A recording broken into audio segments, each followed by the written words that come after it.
आज की वीडियो में हम डिस्कस करने वाले हैं कि आपने अपने स्टोर के लिए कैसे एक अच्छी प्रोडक्ट हंट करनी है और आप कैसे उसे अर्निंग कर सकती हैं। जो प्रोडक्ट हंटिंग है ये एक ऐसा स्किल है जो आपको अगर एक स्किल आता है तो आप डिफरेंट आप क्लाइंट्स देखें, उनके पास स्टोर्स होते हैं लेकिन उनके पास प्रोडक्ट नहीं होती, तो आप उनको प्रोडक्ट हंट करके दें। एक क्लाइंट से एक आइटम का आप 250 पाउंड 300 पाउंड मिनिमम आप उसे चार्ज करें तो आप एक स्किल से अच्छी खासी अर्निंग कर सकते हैं।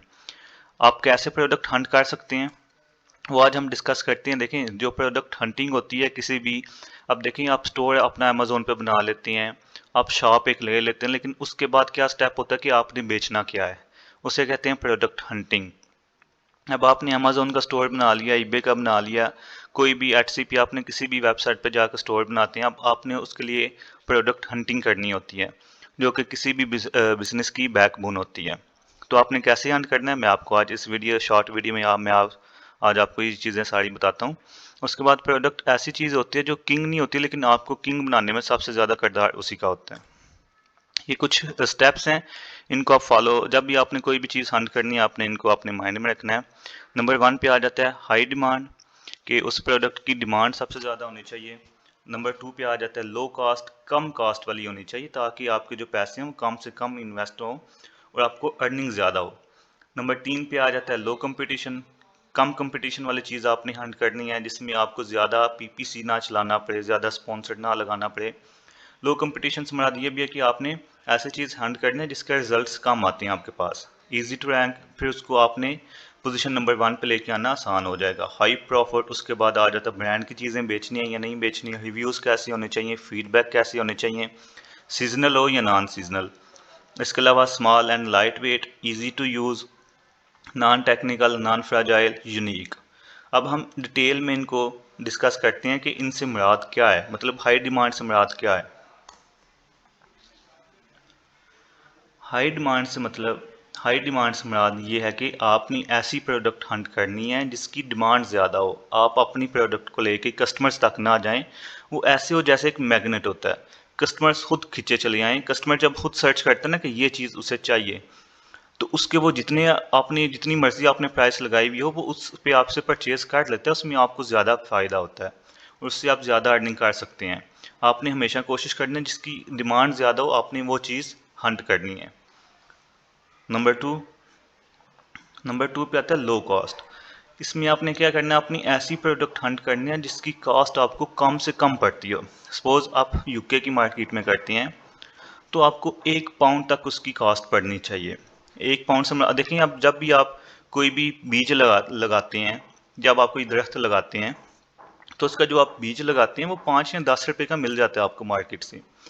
आप कम पैसों के साथ इन्वेस्ट करते हैं, मिसाल के तौर पे आपने एक कोई भी आप मैंगो का एक लगा लेते हैं दरख्त, तो आप कम पैसों से 20-30 रुपए का उसका बीज ला के लगाते हैं और जब वो पौधा बड़ा होता है तो वो आपको अच्छी आउटपुट देता है। इसी तरह आपने कम इन्वेस्टमेंट वाली चीज़ हंट करनी है और उससे आपने ज़्यादा फ़ायदा गेन करना है। कैसे? आपने 1 पाउंड वाली आपने ऐसी चीज़ हंट करनी है जो 1 पाउंड की आती है और 6-7 पाउंड की, मिनिमम 6-7 पाउंड की सेल होती है, फिर आपको ज़्यादा अर्निंग हो सकती है। जब आप ऐसी चीज़ हंट करते हैं तो फिर आप कह सकते हैं कि कल को आपने एक पौधा ही लगाना है ना, देखें कम इन्वेस्टमेंट के साथ, तो कल को आपका दरख्त कुछ ऐसा होगा, फिर आप भी कह सकते हैं हाँ जी, पैसे जो हैं वो दरख्तों पे ही लगते हैं। मुश्किल नहीं है, आसान है, लेकिन इन चीज़ों को समझना मुश्किल है, थोड़ा सा होता है, कंफ्यूजिंग पॉइंट होते हैं, वो आप समझें, इंशाल्लाह आपको कोई चीज़ नहीं रोक सकती इसमें। नंबर 3 पे आता है लो कंपटीशन। आपने ऐसी चीज़ हंट करनी है जिसमें कंपटीशन कम हो। सपोज हाई डिमांड हो, उसके बाद कंपटीशन कम हो। आप कोई भी चीज़ सर्च करते हैं अमेजोन पे तो आपके पास रिजल्ट आते हैं 50,000। आप उस चीज़ को लिस्ट करते हैं तो आपको 49,999 लोगों को के साथ compete करना पड़ता है। उसके बाद आप अगर पहले नंबर पे आती हैं, आपकी चीज़ें सेल होती हैं। तो आपने ऐसी चीज़ हंट करनी है जिसके रिजल्ट्स कम आपके पास आएँ। यहाँ पे मैं एक चीज़ आपको यहाँ पे बताता हूँ कि आपने कैसे देखना है कि रिजल्ट्स कम आते हैं। अब यहाँ पे आप आए हैं, यहाँ पे आप कोई भी चीज़ सर्च करके देखें। जैसे मैं लिख देता हूँ यहाँ पे कोई भी चीज़ है, सपोज मैं लिख देता हूँ यहाँ पे आईफोन ईयरफोन्स, तो इसका रिजल्ट आ रहा है मेरे पास 1000। तो इसका मतलब ये है कि आपने ऐसी चीज़ हंट करनी है जिसके रिजल्ट्स आपके पास कम आते हो। इसमें क्या होता है, इसमें ईजी टू रैंक होता है। आप आसानी से 1000 बंदों के साथ compete करके तो आप नंबर 1 पे आ सकते हैं और अच्छी खासी यहाँ पे आप अर्निंग ज़्यादा कर सकते हैं। ये देखें, नंबर 1 पे जो होता है ना, वो हमेशा प्राइस उसकी डबल होती है बाकी अपने जितने भी कंपेटिटर्स होते हैं। अब इसने 7.79, इन लोगों ने देखें 7.79। अब इनकी ऑर्डर्स कम आते होंगे बनिस्बत इसके जो नंबर 1 पे है। इसकी सेल्स भी ज़्यादा होती होंगी, इसको प्रॉफिट भी ज़्यादा आता होगा, इसके यूनिट भी ज़्यादा बिकते होंगे, यानी कि हर लिहाज से इसे ज़्यादा फ़ायदा होता है। लो कंपटीशन, जब आप किसी भी ऐसी कोई चीज़ ऐसी हंट करते हैं जिसमें रिजल्ट्स कम आते हों, लो कंपटीशन हो, तो आप आसानी से अपनी नंबर 1 पे आ सकते हैं और वहाँ से फिर लोग आपको फॉलो करते हैं, आप लोगों को फॉलो नहीं करते और आप आसानी से अपनी मंजिल तक पहुँच सकते हैं। हमारा क्या एम होता है, कोई भी चीज़ हंट करनी है, अच्छी है, हाई डिमांड वाली है, प्रॉफिटेबल है, तो हमने उसे नंबर 1 पे लेके आना है। रिजल्ट्स कम होंगे, अगर 50,000 वाल ऐसी आप कोई चीज़ सर्च करते हैं जिसमें 50,000 सर्च वॉल्यूम आते हैं, 50,000 रिजल्ट्स आती हैं, उसके साथ आपको बहुत ज़्यादा लोगों के साथ कम्पीट करना पड़ता है। लेकिन जब आप कोई ऐसी चीज़ हंट करते हैं जिसमें सिर्फ आपके पास 1000 या 2000 रिजल्ट्स आते हैं या 5000 तक आते हैं, तो आप आसानी से कम्पीट करके नंबर 1 पे आ सकते हैं। नंबर 5 पे आपने इन 3 चीज़ों का ध्यान रखना है, अपने माइंड में इन 3 चीज़ों को रखना है कि सेल्स ज़्यादा हो, यूनिट ज़्यादा आपकी बिकती हो, ऐसी चीज़ आपने हंट करनी है, मार्जिन भी आपको उसमें से ज़्यादा मिले, लेकिन कॉस्ट आपकी कम हो। क्या होता है कि आप किसी भी बंदे को 50 लाख दें, वो 50 लाख के साथ 1 लाख कमा लेता है, लेकिन मज़ा तब आता है जब आप 1 लाख के साथ महीने में 2 लाख कमाएं। फिर आप पता चलता है आपका कितना बिजनेस माइंड है और आप आगे जाके कुछ अच्छा कर सकते हैं।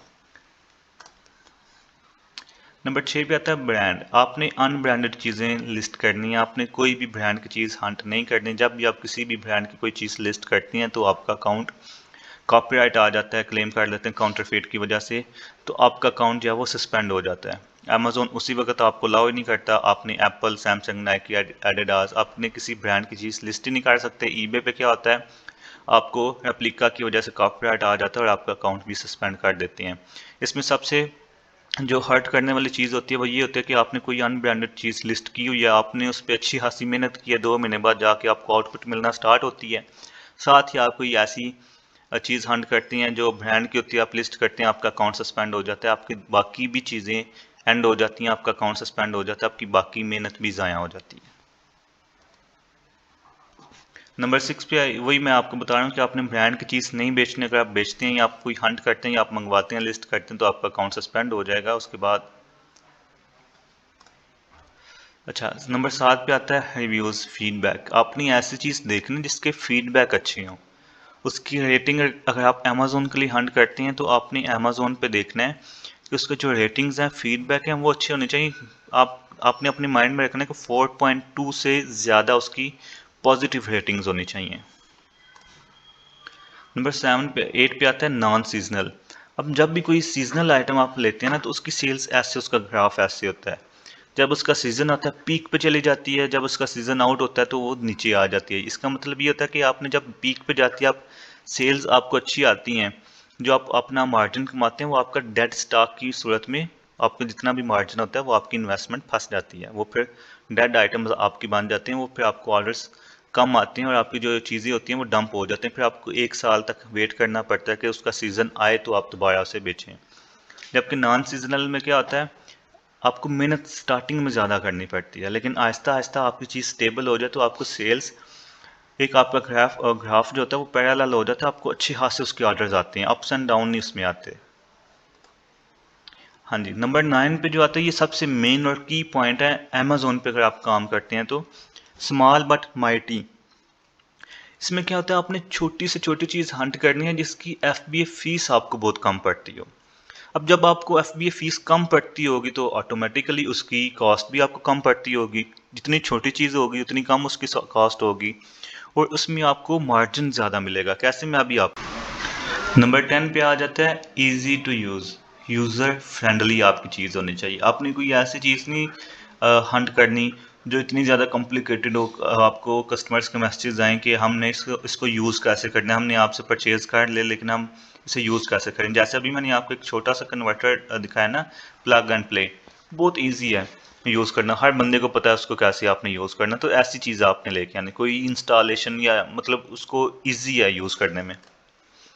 नंबर 11 पे आ जाता है नॉन टेक्निकल और टेक्निकल। अब इन दोनों में से आपने कौन सी चीज़ बेचें तो आपको ज़्यादा फ़ायदा होगा। आपने प्रेफर करना कि नॉन टेक्निकल हो। नॉन टेक्निकल में आपको क्या होता है, नॉन टेक्निकल में ये होता है कि आपको कंप्लेंट्स कम आती हैं। अब जैसे मैंने एक आपको कन्वर्टर दिखाया, वो इतना टेक्निकल चीज़ें नहीं है, उसमें क्या है, आपने plug and play, easy to use है, तो उसमें आपको ज़्यादा अच्छा फ़ायदा होता है और कंप्लेंट्स आपको कम आती हैं और फंड आपके कम जाते हैं और आपको प्रॉफिट जो है वो ज़्यादा हो जाता है। नंबर 9 पे आता है नॉन फ्रेजाइल। सबसे पहले आपने अपने माइंड में ये भी चीज़ रखनी है कि नॉन फ्रेजाइल, आपने कोई भी बंदा अमेजोन पे आता है या ईबे पे आता है, सबसे पहले वो चीज़ हंट करता है जी मोबाइल ग्लास प्रोटेक्टर जो होती हैं, कि उनकी सेल्स बहुत ज़्यादा होती हैं, लेकिन क्या होता है, वो एक ग्लास होता है, वो उसके टूटने के चांसेस बहुत ज़्यादा होते हैं। आप कस्टमर को पोस्टेज में जब वो जाता है तो नहीं पता होता, जो भी चीज़ वहाँ पे पोस्टेज वाली वो कोई भी टीम होती है वो उठा उठा के पार्सल आपके फेंकते हैं, तो वो कस्टमर्स को अगर ब्रोकन मिलती है तो सारा आपका जितना आप अर्निंग करते हैं, जितनी आपकी सेल्स आती हैं, वो फंड की सूरत में आपका वहाँ से सारा निकल जाता है।